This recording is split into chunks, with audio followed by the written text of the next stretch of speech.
Welkom by vandag se lesing oor prysbesluite.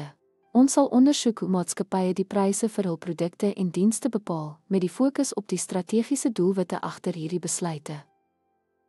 Prysbepaling gaan nie net oor die dekking van koste nie, dit is 'n kragtige instrument om verskeie doelwitte te bereik.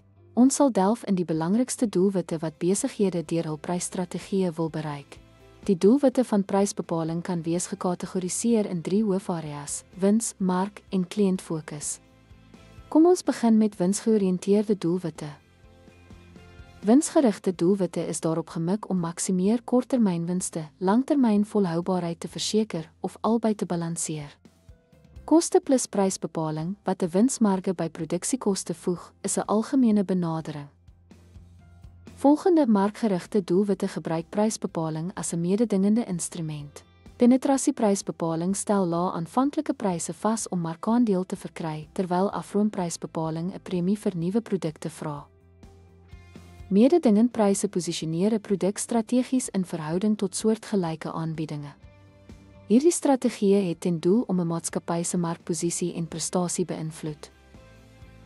Kliëntgerigte doelwitte fokus op die begrip van die kliëntebasis. Waardeprysbepaling is gebaseer op waargenome waarde, terwyl prysvoering 'n reeks pryspunte vir verskillende segmente bied. Ten slotte, pryse is 'n strategiese besluit wat markdinamika en verbruikersgedrag beïnvloed. Deur hierdie doelwitte te verstaan, rus jy toe om prysstrategieë in jou toekoms te analiseer en te beïnvloed. Loopbane.